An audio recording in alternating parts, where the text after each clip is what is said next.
골로새서 3장 1절 다시 한번 보겠습니다. 1절로부터 4절.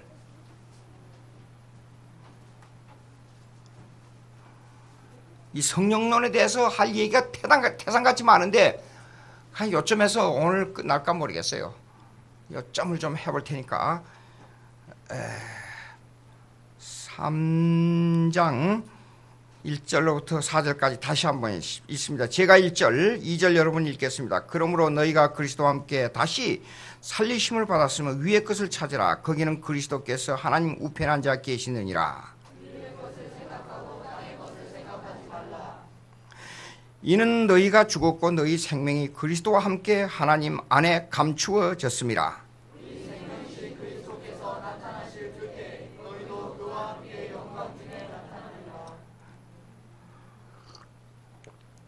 지금까지 여러분들이 구원론 그러면 성령론이라는 얘기 많이 들었어요, 저한테. 근데 오늘날 교회에서 이 신학적인 문제가 많이 대두되고 있습니다. 여러분 집에 가시면 기회가 있으면 꼭 칼빈 강요를 읽어보시기 바라요. 칼빈 강요를 읽어보시면 칼빈 강요 구원론이 성령론이라는 그 구체적인 증언이 나타나고 있습니다. 꼭 읽어보시고. 그런데 오늘날 한국 교회에서 또 미국도 마찬가지요. 세계 교회에서 문제가 되는 것이 뭐냐 그러면 성령 받았다. 그 다음에 성령 세례.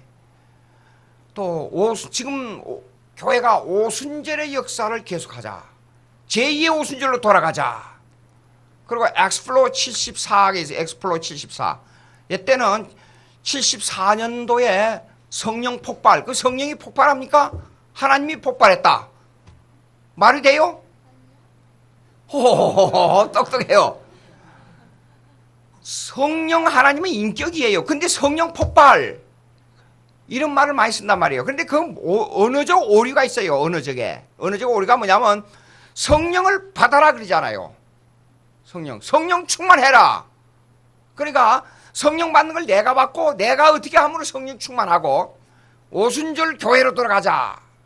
그러면 오순절 교회로 돌아가자 그러면 지금도 오순절의 역사가 일어나야 된단 말이에요. 그럼 그게 뭐냐 말이에요. 그러니까 방언 받으면 오순절 성령이 임했다 그래버려요.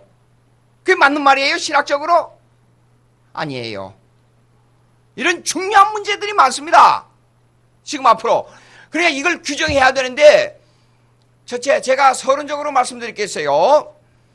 왜 성령을 인격으로 말하고 있음 성경 말씀에 성령을 하나님의 인격으로 말하고 있으면서도 왜 이런 말을 헬라어에서 썼느냐 이게요. 지금 물질처럼 불 받아라.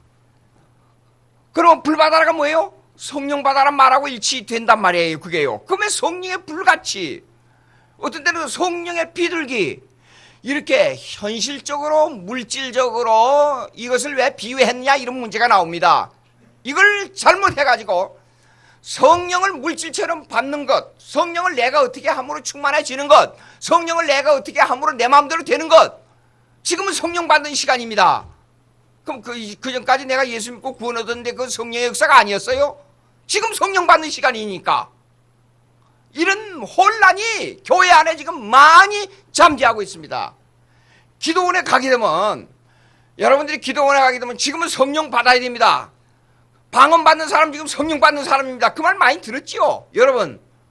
그것이 신학적으로 이 성경에 맞느냐 이게요. 지금 이런 엄청난 문제들이 한국교회에 잔재하고 있는데 이단적 요소가 많이 잠재하고 있는데 이걸 너무 언어에 맞지 않도록 의미 없이 막 쓰고 있단 말이에요.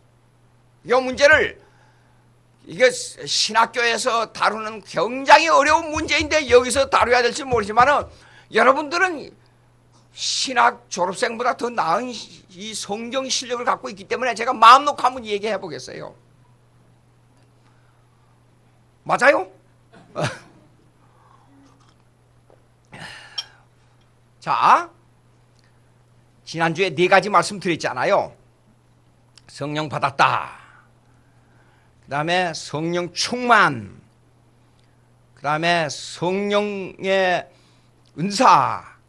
그 다음에 성령의 열매. 그렇습니다. 그럼 성령의 열매는 성령의 충만의 결과라 그랬어요. 성령 받았다 하는 말은 구원하고 관계가 있다 그랬어요. 예, 그런데 그렇게 나누지만, 잘 들으세요, 여기에요. 그렇게 나누지만 사실상 그것이 성령 충만이든지 성령의 은사든지 성령의 열매든지 이 관계가 그렇게 논리적으로 단계적으로 따닥따닥 나누지는 게 아니고, 이것이 전체적으로 봐서는 구원하고 관계가 있습니다. 무슨 말이냐? 예수 믿고, 여러분 잘 생각해 보세요. 예수 믿고 구원받았다. 언제 구원받았다 알아요? 대부분 모르잖아요.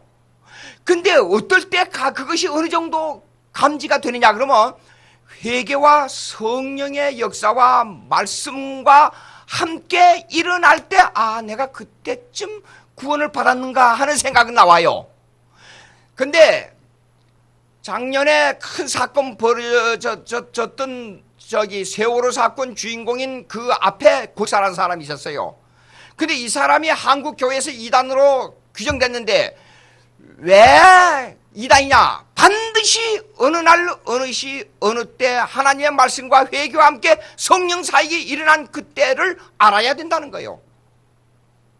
근데 성경에 보면 성령의 사역은 신비적 사역이라 그랬어요.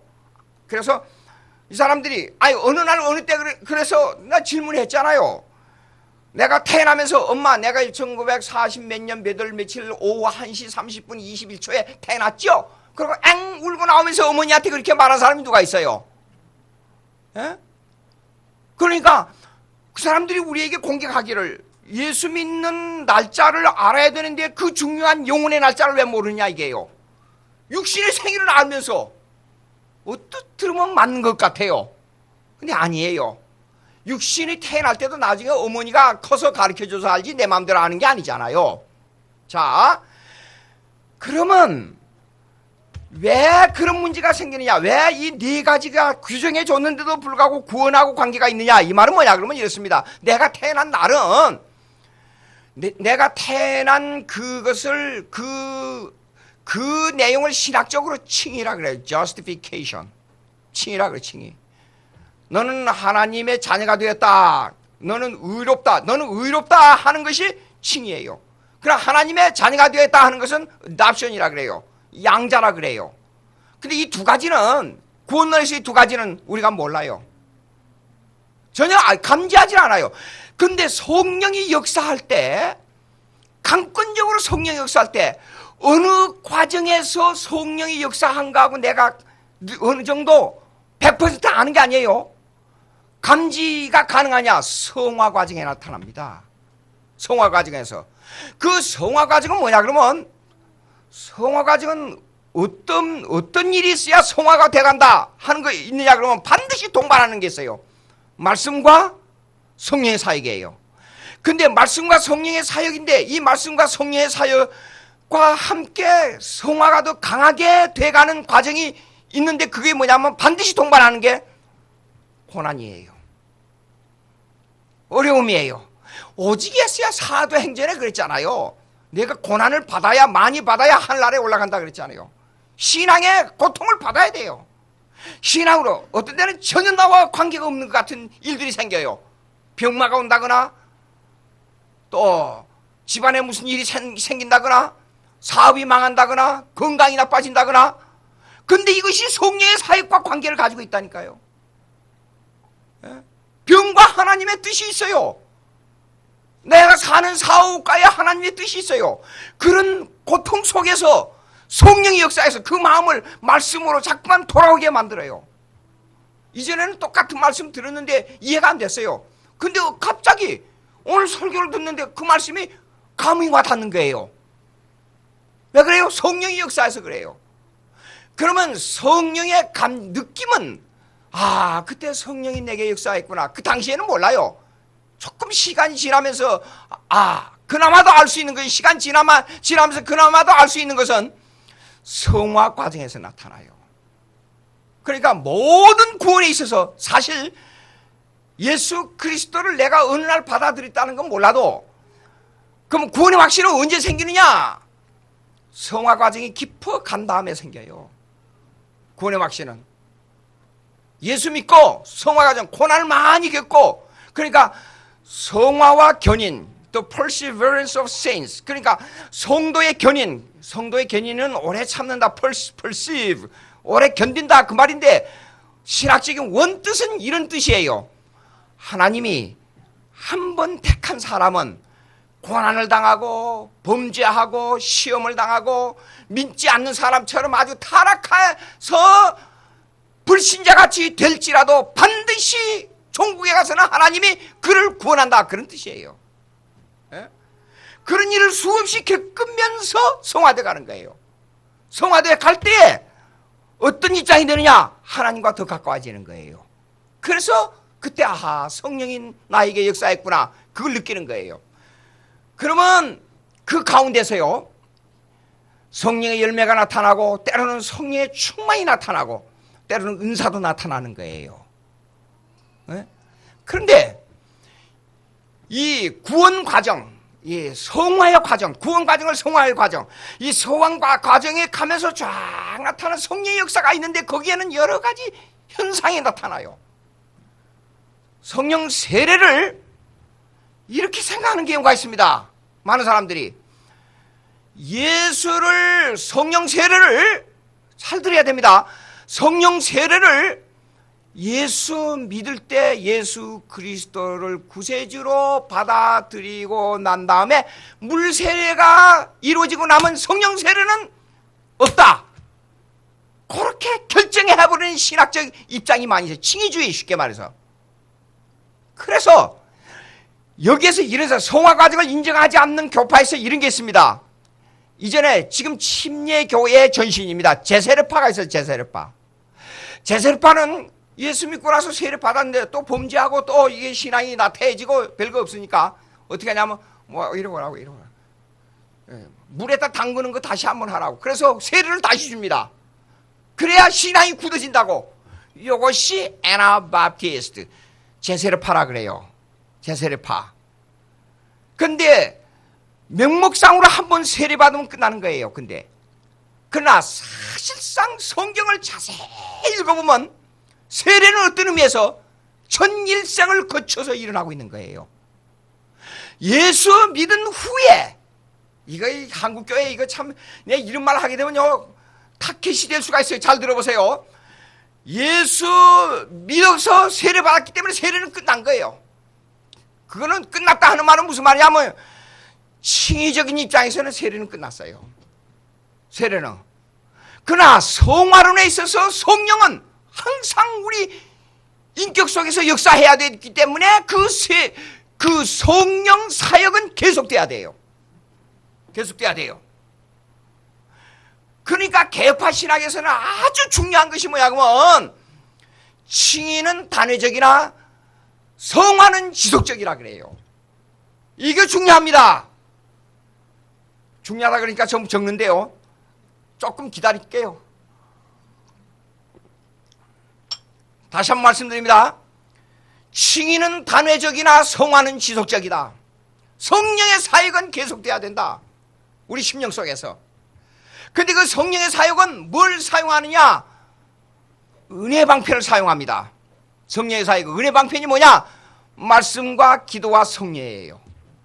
종교개혁 시대는 기도가 없었어요. 근데 오늘날에 와서는 이 은혜 방편을 말씀과 성례와 기도가 들어가요.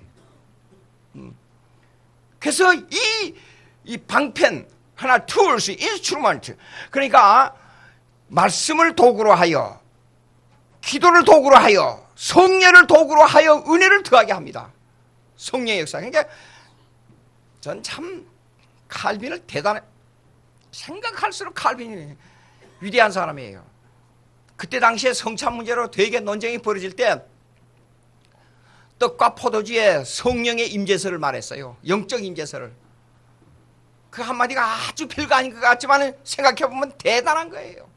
기념설을 말하고 상징설을 말했지만, 아니 성령이 역사하지 않으면 이것이 내게 와서 예수님의 피와 살이 나를 위해서 그 몸을 찢고 피를 흘렸다는 걸 어떻게 그것을 받아들일 수 있겠어요? 참 대단한 거예요. 자, 보세요. 그러면 자, 네 가지 이 정도로 하고요. 성경을 한번 찾아봅시다. 마태복음 16장 16절에 여러분들 신앙 고백했잖아요. 주는 그리스도시요 살아계신 하나님 아들입니다. 근데 거기 보세요. 한번 찾아봅시다. 마태복음 16장 16절. 마태복음 16장 16절. 마태복음 16장 16절. 다 같이 시작.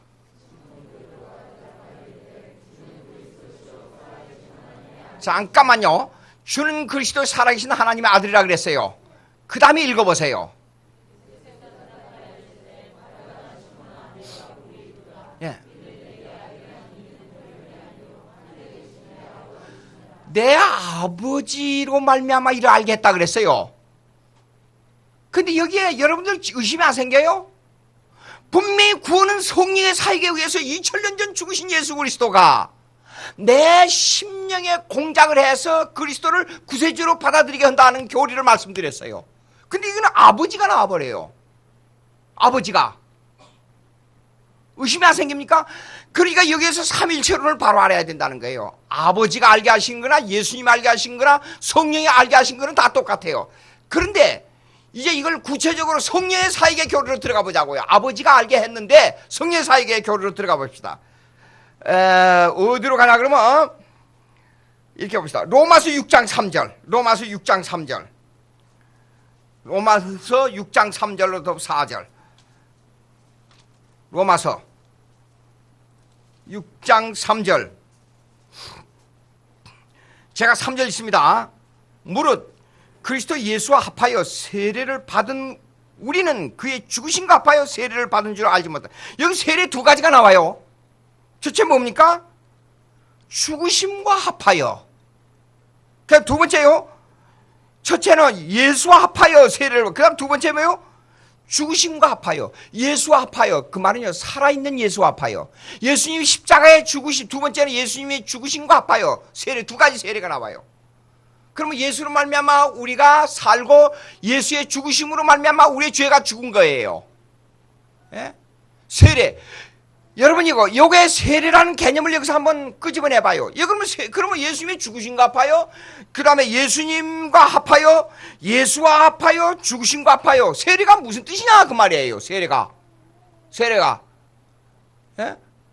이게 방향전환인데 어떤 방향전환이냐? 죽으심으로부터 삶으로 방향전환이에요. 예? 세례는. 그러니까 예수 그리스도를 믿습니다. 그리고 세례받았다. 그것이 끝이 아니에요. 가만히 생각해보면. 자, 보자고요. 그 다음에 4절 봅시다. 다 같이 읽읍시다. 시작. 그러므로 우리가 그의 죽으심과 합하여 세례를 받음으로 그와 함께 장사되었나니. 자, 끝. 자, 잠깐만요. 장사되었다는 것은 뭘 말하는 겁니까? 그러면 세례 받으면 우리가 그냥 죽어서 무덤에 들어가 버립니까? 아니에요. 뭐가 장사됐다는 겁니까? 죄에 대해서 얘기해. 죄에 대해서. 죄. 그럼 다 같이 읽습니다. 시작. 이는 아버지의 영광으로 말미암아 그리스도를 죽은 자 가운데서 살리신 것 같이 우리를 또한 새 생명 가운데서 행하게 하시. 아하. 그러니까 3절 4절이 연결된단 말이에요. 죄는 죽고 그리스도로 말미암아 생명은 살아났단 말이에요. 지금 이걸 세례로 규정했습니다. 세례로 규정. 그러면 우리의 삶 속에서 칭의적 세례로 끝나버리고 영 끝나버리냐? 그게 아니라 성화적 세례가 계속돼야 된다 그 말이에요. 자, 봅시다. 그 다음에 5절 다 같이 시작. 만일 우리가 그의 죽으심과 같은 모양으로 연합한 자가 되었으면 또한 그의 부활과 같은 모양으로 연합한 자도 되리라. 언젠가는 그렇게 되리라. 종말이 올 때 물어보겠습니다. 내가 세례 받았어요. 예수 믿고 구원 받았어요. 이제는 예수 믿고 구원 받았으니까 기분 좋다. 마음대로 먹고 마시고 죄 짓고 교회 생활 필요 없고 무조건 놀자. 그렇죠? 아닙니다. 그러면 세례 받은 후에 세례의 연속성이란 것은 뭐냐면 마지막 예수님이 재림해서 영원한 나라의 부활체로 예수님과 같이 될 그날까지의 연속성이에요. 세례 개념이 연속성을 말하는 겁니다. 여태까지 교회 생활하면서 설교를 해온 지가 벌써 수십 년 됐는데 이런 얘기를 하면 세례 개념을 이제 처음으로 깨달았다는 교인들이 많아요. 세례 개념을. 자 보십시오. 구약에 전체적으로 봐서 이스라엘 백성들이 홍해를 건널 때 세례받았다 그랬죠. 성경이 나오지 않아요. 홍해를 건널 때 세례받았어요. 그러면 어떤 의미냐? 그러면 애굽 땅에서 가나안 땅으로 들어가는 과정이 홍해를 건넌 과정을 세례받았어요. 그런데 세례를 그 사람들이 홍해를 건널 때 물을 뒤집으시고 건넜어요? 아니지요. 사실상 땅을 건넜어요. 그러나 물을 지나쳤다 그랬어요. 그러면 가나안 땅에 들어간하고 가나안 땅에 들어가기 전에 애굽 땅하고는 전혀 다른 상황에 처해 있었단 말이에요. 하나의 방향 전환이 됐다 그 말이에요. 그러면 전혀 이제부터는 세례를 받은 이제부터는 다른 생활이 시작되는 거예요. 자, 그 다음에 그러면 부활체는 죄 없는 부활체라. 부활체가 뭐냐 그러면 보자고요. 예수님이 부활한 후에를 상태를 보자고요. 예수님이 문 다 잠궈 놨어요. 전부. 그리고 겁이 나가지고 지금 갇혀 그 방 안에서 그들이 이건 뭐 예수님이 이제 십자가에 죽었으니까 우리가 기대하고 따르던 거 다 일생의 소망 끊어졌다. 그런데 예수님이 갑자기 아니 문도 열지 않고 벽을 통해서 어디 통했는지 모르지만 쏙 들어와 버렸어요. 부활체입니다. 그러니까 부활체는 뭐냐면 완전히 성화되고 승화되고 심화된 상태를 말하는 거예요. 시간과 공간 초월해가지고 예루살렘으로 향해서 이제 제자들 예수님이 이제 따라서 그 여자들 확 따라가는데 너희들 예루살렘 내가 어디에 도착하는데 내가 먼저 갈 테니까 빨리 와라. 예수님이 와서 보니까 그 막 뛰어왔는데도 불구하고 예수님이 먼저 왔다 계시는 거예요. 시간과 공간을 초월해 버렸어요. 이런 부활체로 변한다 그 말이에요. 자, 그럼 보자고요. 또 한번 8장 16절 한번 보세요. 로마서 8장 16절. 로마서 8장 16절.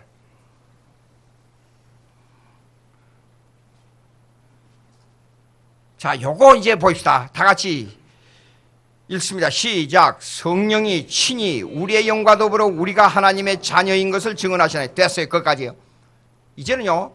아까 마태복음 16장 16절 17절을 읽을 때는 아버지가 알게 했다 그랬어요. 그렇죠? 예수 주는 그리스도시여 살아계신 하나님의 아들인 것을 아버지가 알게 했다. 아버지가. 근데 여기는 보자고요. 성령이 친히 우리의 영과 더불어 우리가 하나님의 자녀인 것을 증언하시나니 그랬어요. 이 말씀을 분석하면 이렇습니다. 자, 삼일체 하나님이 다 같은 하나님으로서 우리의 구세주예요. 그런데 아버지는 구원을 계획하신 분이에요. 이걸 갖다가 에코노미컬 트리니티라 그래 영어로. 에코노미 그러니까 경제가 아니고 요거는 시간 속에서 섭리하신 뜻이란 그 뜻 에코노미. 조정한다는 뜻이에요. 조화를 일으킨다는 뜻이에요. 에코노미 그러면. 그러니까 여러분 경제를 에코노미라 그러죠. 처음에 가서 공부하는데 칼티아니 좀 칼. 아니 칼이 뭐 왔나? 도대체 무슨 소린가? 한참 듣다가 옆에 학생에게 물으니까 데카르트의 사상을 지금 말하는 거라고. 한참 전에. 저 에코노미컬 트리니티 그랬어. 아니 왜 경제가 나오느냐고 여기서 지금 돈 얘기하느냐고 내가 그렇게 물어봤으니까 그 사람 날 보고 좀 무식하다는 쪽으로 저를 무시하고는 그게 아니고 에코노미라는 것은 이런 것은 하모니컬 타임 앤 스페이스 그러면서 얘기를 하더라고요. 그러냐고.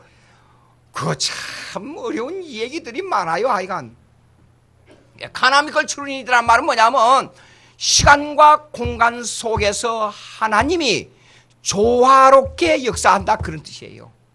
그래서 조화론적 삼일체 그걸 한국말로 어떤 분은 경세적 삼일체라 그러는데 꼭 상당히 번역이 잘 됩니다. 경세란 말은 뭐냐면 시간과 이 시간 속에서 조화를 일으킨다는 뜻을 가지고 있어요. 경세적 삼일체 어려운 말로 경세적 삼일체입니다. 그러면 그 경세적 삼일체로 볼 때는 하나님 아버지는 구원을 계획을 했어요. 그리고 계획된 구원에 따라서 아들 하나님은 그걸 완전히 그 사역을 완성했어요. 그 다음에 성령은 여기 나온 대로 성령이 우리 마음속에서 우리 심령 속에 하나님의 자녀인 것을 확증해 주는 거예요. 성령은 그 사역을 말합니다. 그러면 제가 이 말씀은 제가 지금까지 성령의 사역을 설명해 오는 중에 어떤 사역이냐? 성령은 2000년 전 죽으신 예수 그리스도를 우리 심령 속에 적용하는 사역자로 설명을 해왔어요. 지금까지. 그런데 한 가지 지금까지 설명 빠진 게 있어요. 세례의 연속성을 말할 때는 성화론의 종말의 이르기까지 부활체까지 변화된 사역을 지금까지는 설명을 안 했어요. 그런데 이것까지도 포함된다는 걸 제가 여러 개 말씀드릴게요. 자 보십시오. 예수님이 이렇게 말씀하셨어요. 요한복음 봅시다. 요한복음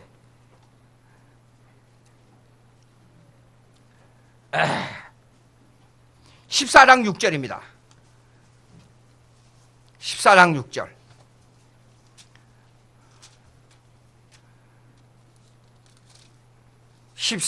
6절. 맞았어요? 찾았어요? 16절. 내가 이렇게 좀 머리가 기억력이 나빠요. 다 같이 있습니다. 시작. 내가 아버지께 구하겠으니 그가 또 다른 보혜사를 너희에게 주사 영원토록 너희와 함께 있게. 여기는 보혜사라고 그랬어. 보혜사. 근데 헬라어로 보혜사는 파라클레토스라 그래요. 성령 할 때는 푸르마토스라 그래요. 푸르마토스. 그러면 분석을 해보니까 일한다는 뜻이에요. 일하는 하나님이란 뜻이에요.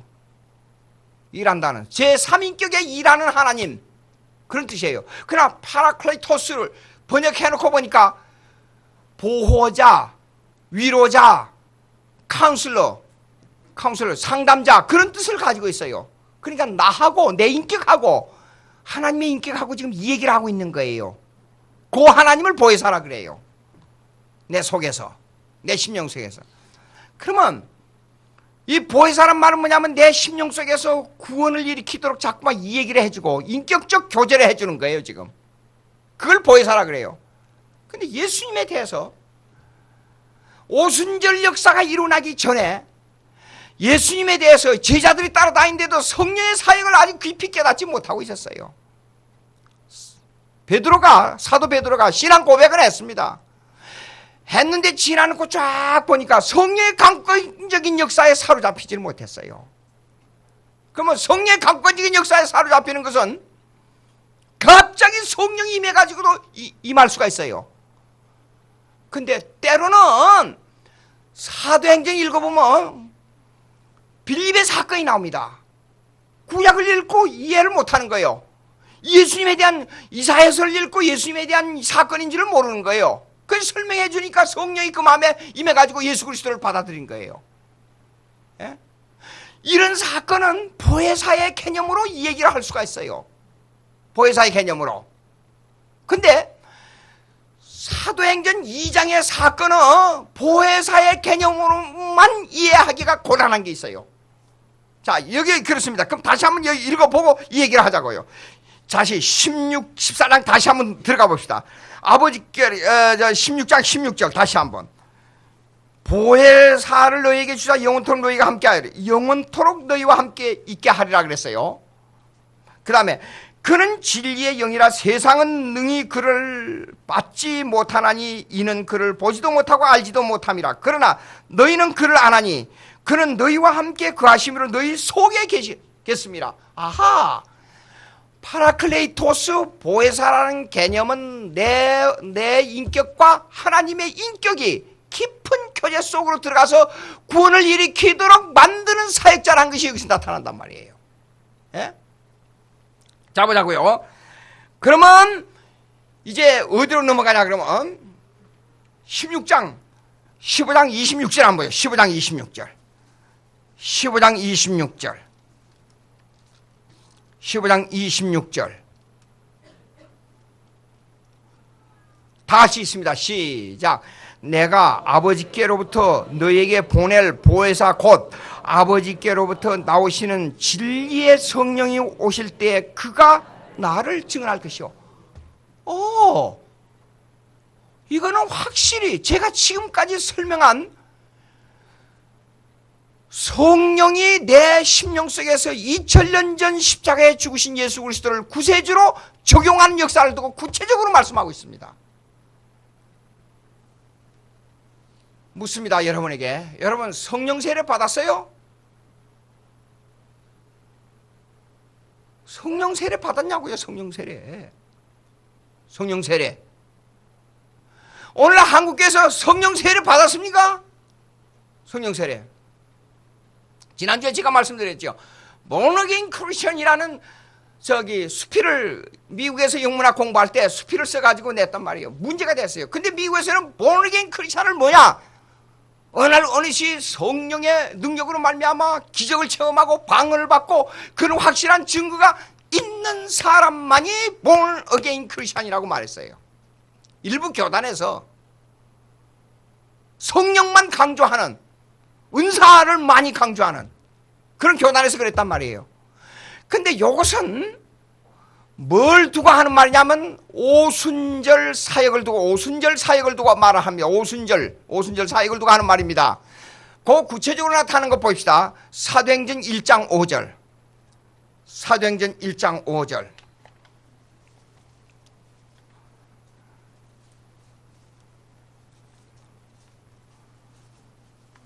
사도행전 1장 5절.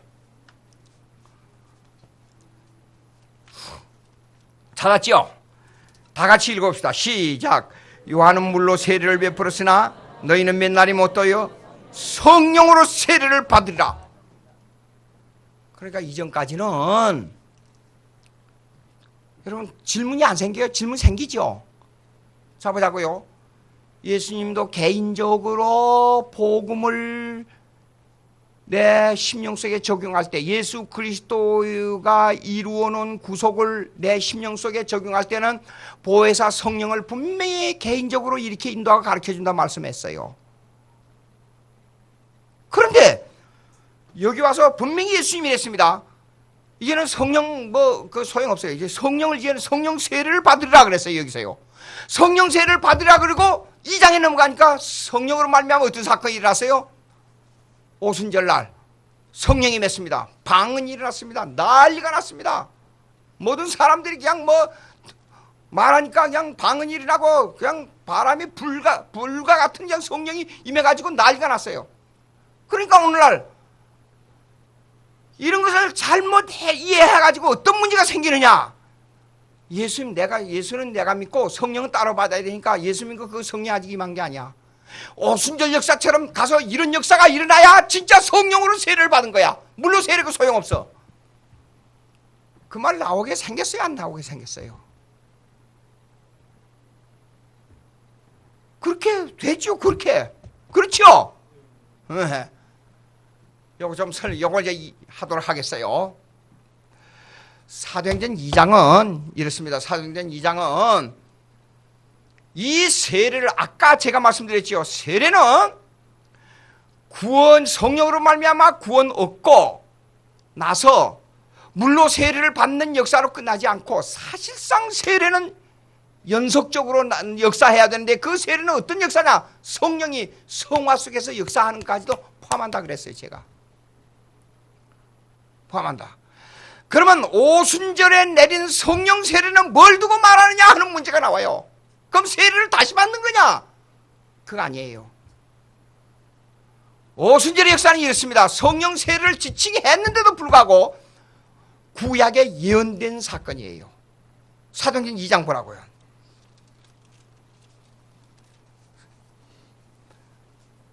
사도행전 2장 17절 16절 읽어보면 더 정확해요. 다 같이 16절 시작. 말씀하신 것이 일렀을 때 제가 있습니다. 하나님이 말씀하시기를 말세 내가 내 영을 모든 육체에 부어주리니 너의 자녀들은 예언할 것이요 너의 젊은이들은 환상을 보고 너의 늙은이들은 꿈을 꾸리라. 그때 내가 내 영을 내 남종과 여종들에게 부어주리니 그들이 예언할 것이요. 요엘서 2장 28절 한번 보세요. 요엘서 2장 28절 요엘서 2장 28절. 요엘서 2장 28절. 구약에 요엘서 2장 28절. 요엘서 2장 28절. 페이지 수를 말씀해 드릴까요? 1273.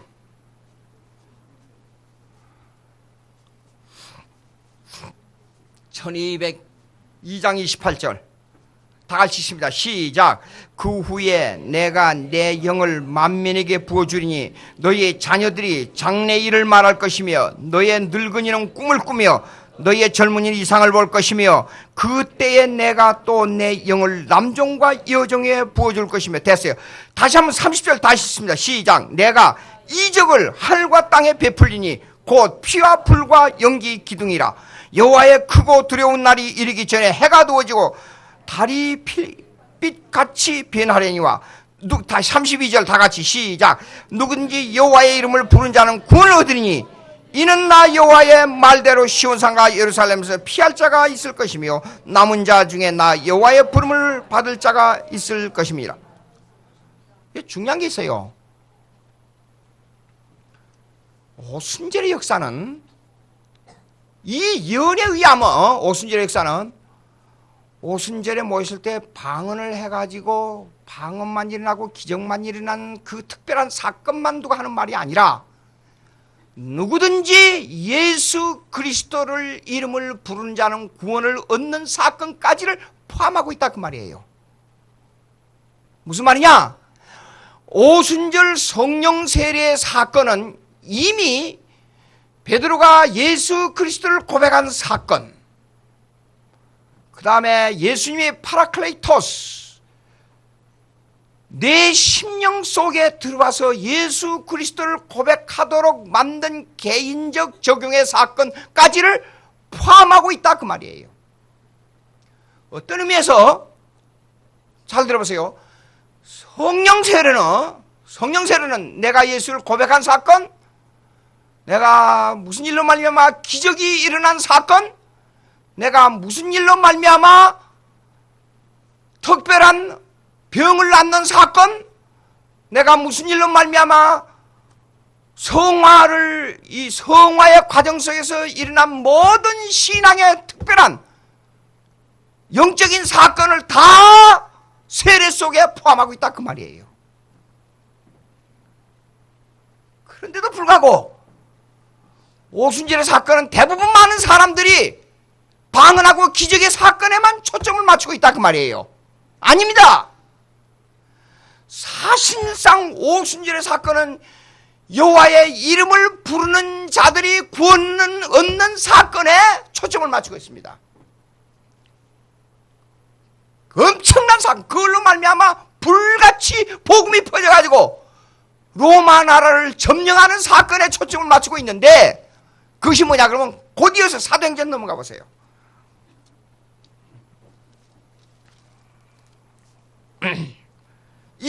계속해서 2장에 보세요. 사도행전 몇 장인지 모르니 2장 1절로부터 4절, 1장 1절로부터 4절 하고 할까요? 1절로부터 4절 한번 봅시다. 1장 1절로부터 4절. 오순절 날이 이미 이름에 그들이 다 같이 한 곳에 모였더니 홀련히 하늘로부터 급하고 강한 바람 같은 소리가 있어 그들이 앉은 온 집에 가득하며 마치 불의 해처럼 갈라지는 것들이 그들에게 보여 각 사람 위에 하나씩 임하여 있더니 그들이 다 성령의 충만함을 받고 성령이 말하게 하심을 따라 다른 언어들로 말하기 시작하니라. 자, 여기까지만 읽고 제가 말씀드릴게요. 그 후에 이제 9절 읽어봅시다. 9절. 우리는 바데인과 메데인과 엘람인과 메소포타미아, 유대, 갑바도기아, 본도와 아시아, 부르기아와 밤빌리아, 애국과 구린에 가까운 여러 지방 사람들이 모였어요. 자기 나라 말을 가지고. 오늘날로 말하자면 이렇습니다. 영어가 공통어지만은 한국말로 제가 지금 설교를 하는 거예요. 한국말로 설교하는데 소련 사람, 중국 사람, 일본 사람, 아프리카 사람 각 나라에 와서, 이야 참 그 이중언어로 가지고 신학교 강의한다는 게 보통 어려운 게 아니에요. 우리 학교에서 아프리카에서 온 사람들, 저기 중동에서 온 사람들, 필리핀에서 온 사람들 이제 신학 강의를 영어로 하는데 하다가 말이 안 되면 한국말 해버려 제가요. 이중 언어가 그렇게 어려운 거예요. 예?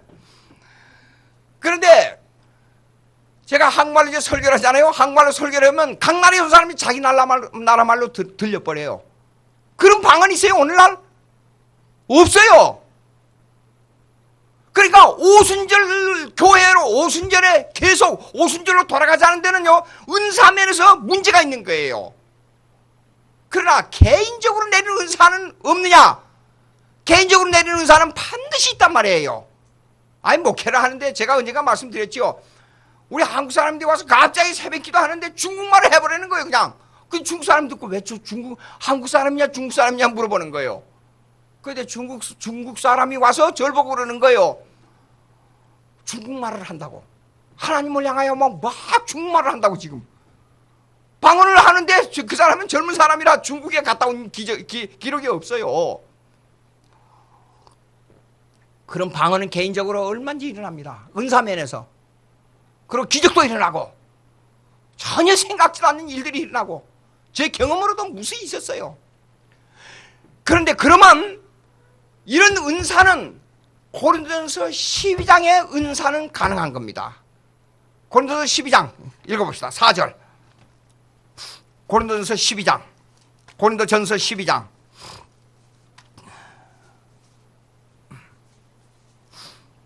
10절. 8절부터 읽읍시다. 길지만은. 제가 읽습니다. 어떤 사람에게는 성령으로 말미암아 지혜의 말씀, 어떤 사람에게는 같은 성령을 따라 지식의 말씀을, 다 같이 시작. 다른 사람에게는 같은 성령으로 믿음을, 어떤 사람에게는 한 성령으로 병 고치는 은사를, 어떤 사람에게는 능력 행함을, 어떤 사람에게는 예언함을, 어떤 사람에게는 영들 분별함을, 다른 사람에게는 각종 방언 말함을, 어떤 사람에게는 방언 통역함을 주시나. 됐어요. 그러면 각 사람에게 어떤 사람에게는 다 달라요. 이런 역사는 얼마든지 은사면에서 성령으로 말미암아 은사가 나타나고 있는 겁니다. 그런데 오순절에 한 사람이 말하면 각 나라 말로 다 들려버린 방언의 역사는 없어요. 왜 그러냐? 제 말씀 들어보세요. 구약의 예언한 사건은 더도 말고 덜도 말고 한 번으로 예언이 이루어지면 그것이 끝이에요. 그것이 성경입니다. 예수님이 재림한다 말씀했죠. 구약의 재림을 예언했잖아요. 그리고 예수님이 초림한다는 것도 예언했잖아요. 그럼 예수님이 한 번 와서 십자가에 죽음으로 부활함으로 승천함으로 끝났어요. 예언은. 오순절 사건도 요엘서 2장에 예언한 사건으로 끝났어요. 그것이 똑같은 일이 또 과거처럼 반복되는 건 아닙니다. 안 됩니다. 예수님이 구약이 예언했기 때문에 우리가 예수님을 따르자. 예수님이 다시 십자가에 죽었다가 또 죽고 그런 예언의 사건이 계속되는 게 아니에요. 한 번으로 끝나는 겁니다. 오순절 다락방에도 구약의 예언이 됐기 때문에 한 번으로 끝나서 오순절의 역사를 다시 번복한다는 건 불가능한 겁니다. 그러나 개인적으로 하나 성령으로 말미암아 내가 은사를 받아서 개인적으로 일어난 사건은 성령은 이렇습니다. 하나님의 인격이기 때문에 각 사람에게 은사를 나누어지고 행하는 것은 전부 달라요. 저는 지적인 요소가 강하다 그래요. 절 보고 다른 사람들이. 어떤 사람도 보고 감성적인 요소도 강하다 그래요. 저는 몰라요. 근데 성령이 역사하는 것은 어떤 사람은 지적인 요소로, 어떤 사람은 감성적으로, 어떤 사람은 의지적으로 역사하는 게 전부 달라요. 여러분 이렇게 많은 분들이 여기 와 있지만은 여러분들은 전부 은사가 다릅니다. 개인적으로. 그러나 오순절의 역사는 구약에서 예언한 역사이기 때문에 전체적인 사건이에요. 교회를 위한 신약 교회를 기초로 놓는 사건이에요. 그러니까 단회적으로 끝난 겁니다. 다시는 그 역사는 있을 수 없어요. 그래서 오순절의 사건은 단회적인 역사고 고린도전서 12장의 개인적 은사의 사건은 성령이 개인의 인격에 맞도록 적용하기 때문에 지속적인 역사예요. 그런데 지속적인 역사를, 오순절에서 지속적인 역사를 끄집어낼 수 있는 게 한 가지가 있어요. 오순절의 역사를. 그거는 구원론에 관한 문제입니다. 성령 사역에 있어서의 구원론에 관한 문제입니다. 그거는 예수님이 미리 성령이 오셔서 이렇게 하실 것을 예언했어요. 개인적으로 와서 구원을 너희 심령 속에 이렇게 적용할 것이다, 이럴 것이다, 이걸 다 예언했어요. 그런데도 불구하고 성령 사역에, 성령 세례에 관하여 맞는, 특별히 오순절을 따로 예언했어요, 예수님이. 그러면 오순절 사건에서 지속적인 역사는 뭐냐? 예수님이 예언한 구원 사역에 관한 문제입니다. 그러나 구약의 환상을 보고 꿈을 보고 젊은이가 예언하고 늙은이가 뭘 하고 이런 사건이 일어났는데 그거는 단회적으로 끝났어요. 개인적 사역으로만 지속돼요. 그런데 거기서 지속적으로 일어날 수 있는 그 예언한 사건이 하나 있습니다. 그거 뭐냐면 여호와의 이름을 부르는 자는 구원을 얻으리라, 그 사건이에요. 그래서 사도행전 2장에 들어가 봅시다. 사도행전 2장에 들어가 봅시다.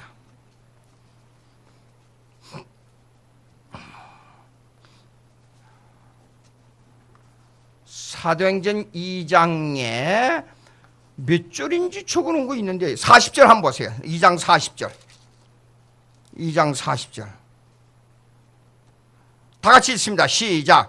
또 여러 말로 확증하며 권하여 이르되 너희가 이 패역한 세대에서 구원을 받으라 하니 그 말을 받는 사람들은 세를 받으며 이날의 신도의 수가 3,000이나 더하더라. 아, 세례 받는 사람들이 3,000이나 됐어요. 구원에, 그러면 오순절에 성령의 세례를 받으라는 사건은 뭘 다 포함하고 있냐면 예수 믿어서 구원 얻는 사건, 방언이 일어나는 사건, 기적의 사건. 아, 베드로 안전병을 일으켜버렸잖아요. 사건, 이런 사건들이 전부 역사적으로 일어나요. 근데 오순절 사건으로 더불어 더한 사건들이 있는데 그거 뭐냐면 사도들은 예수님으로부터 예수님이 예언한 대로 너 나와 같은 권능을 받으리라 그랬어요. 역사를 해보니까 예수님과 같은 이적을 행하는 거예요. 안전병을 일으켜버리고 감옥에 갇혔다가 바울과 실라가 감옥에서 나와버리고 이런 엄청난 사건들이 예수님이 능력처럼 일어나 버린 거예요. 그러면 이것은 예수님이 미리 예언한 사건이에요. 그런데 이러한 사건들로 말미암아 아마 오늘날 우리 교회, 우리 교회에서 혼돈하면 안 된다 이겁니다.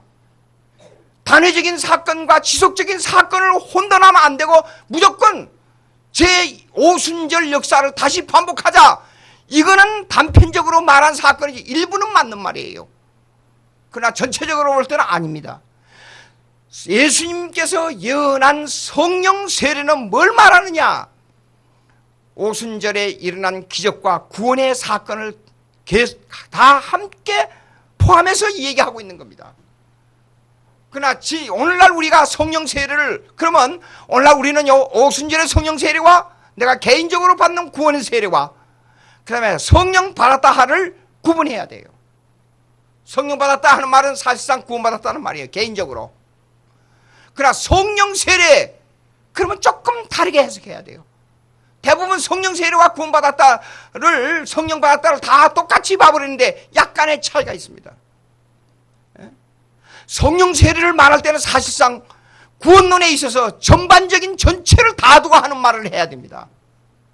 그 전체를 다 두고 하는 말은 뭐냐 그러면 아까 말씀드린 대로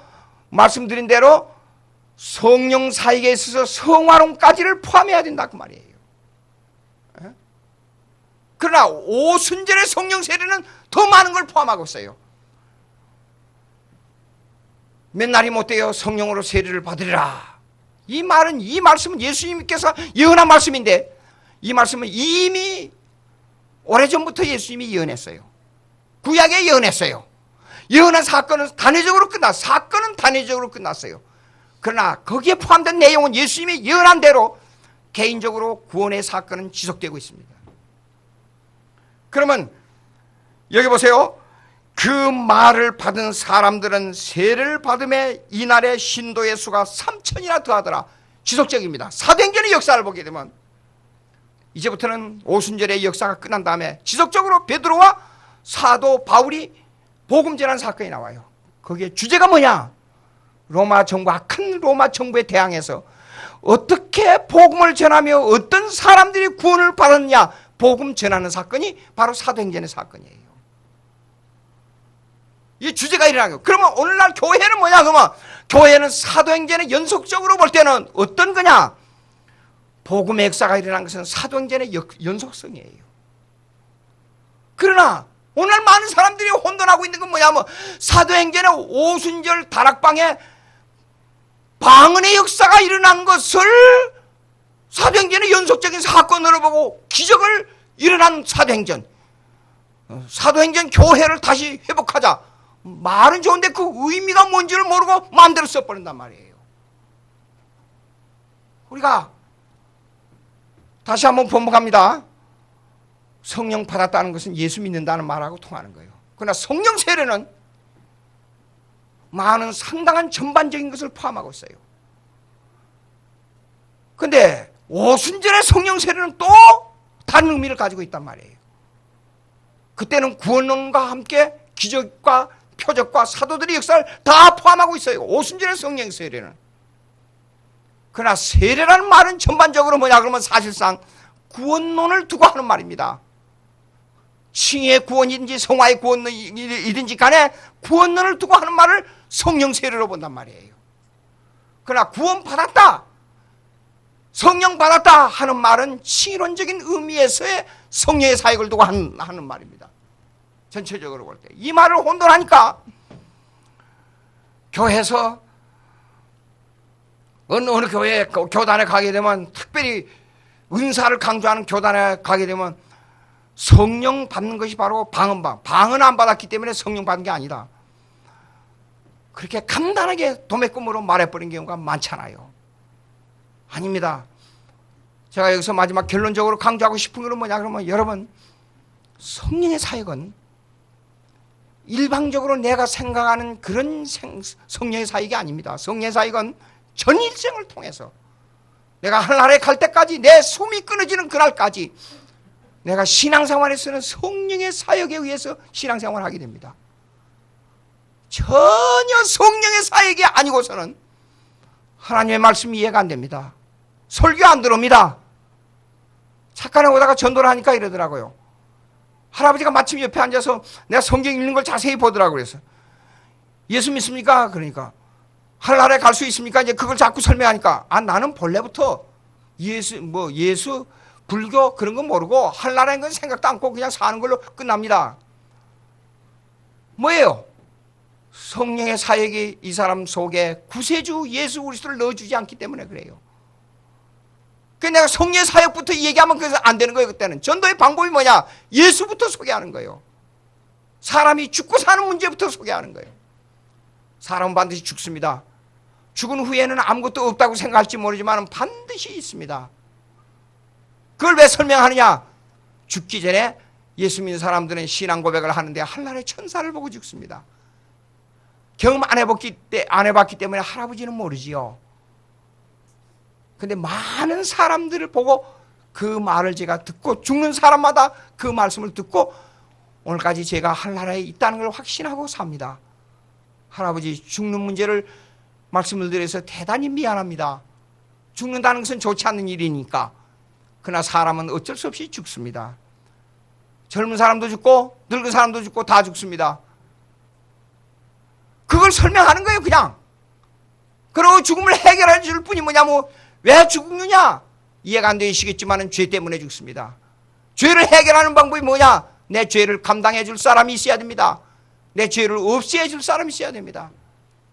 내가 돈이 없어 감옥에 가서 빚을 못 갚아서 감옥에 갔는데 그 빚을 갚아주면 감옥에서 나올 수 있습니다. 내가 죄로 말미암아 죽음이라는 감옥에서 못 나옵니다. 근데 그 빚을 갚아주신 분이 예수 그리스도입니다. 믿을 수 있습니까? 당장 이해가 안 되지요. 그러니까 항상 이렇게 말씀을 드렸어요. 할아버지, 오늘 밤에 가서 저녁에 주무시기 전에 잘 생각해 보십시오. 내일도 생각해 보십시오. 모레도 생각해 보십시오. 거기에 대한 의문이 있으면 저한테 전화 주십시오. 명함을 드리더니 가보더니, 아이고, 대학교 교수님이시네요. 그래요. 그것보다 더 중요하겠습니다. 교수가 중요한 게 아닙니다. 예수 믿고 한나라에 가는 게 중요합니다. 그걸 이해하면 성령의 사역이에요. 예수 믿은 후에 여러분 무슨 일이 있습니다. 하나님의 말씀으로 그걸 해결하려고 몸부림칩니다. 성령의 사역입니다. 교회 와서 무슨 일이 생겼습니다. 근데 화평케 하는 자는 복이 있나니 그랬으니 내가 교회에서 나를 희생해서 이 일을 어떻게 감당할꼬? 성령의 사역입니다. 근데 무슨 일을 고난당했습니다. 거의 헤어나올 수 없는 고난당했습니다. 진짜 자살해야 될 그런 입장에까지 처했습니다. 그런데도 불구하고 하나님을 향해서 몸부림치면서 기도하다가 갑자기 기적의 역사를 봤습니다. 그것도 성령의 사역입니다. 성령 세례는 어떤 의미에서 많은 것을 포함하고 있습니다. 다 성령 세례에 포함된 내용들입니다. 여러분, 신앙생활할 때 내 이성으로만 생각하지 말고 항상 발 하나 놓고 손 하나 움직이고 말 한마디 할 때 성령이 하나님이 말씀하는 것처럼 말씀하라고 그랬잖아요. 생각해 보십시오. 성령의 사역이 내 이성을 훨씬 넘어. 내가 탄식할 때 성령이 탄식하고 내가 울 때 성령이 근심한다는 것을 깊이 한번 생각해 보십시오. 기도하십시다. 하나님 아버지 감사합니다. 성령의 깊고 오묘한 인격적인 문제가 있어서 각 사람에게 적용할 때는 각가지 방법으로 성령의 넓고 성령의 깊고 성령의 하늘 같은 바다 같은 모든 것보다 더 넓고 더 깊은 이 은혜를 생각하고 우리의 신앙생활을 하나님 성령에 맞추게 해 주시옵소서. 예수님의 이름으로 기도합니다. 아멘.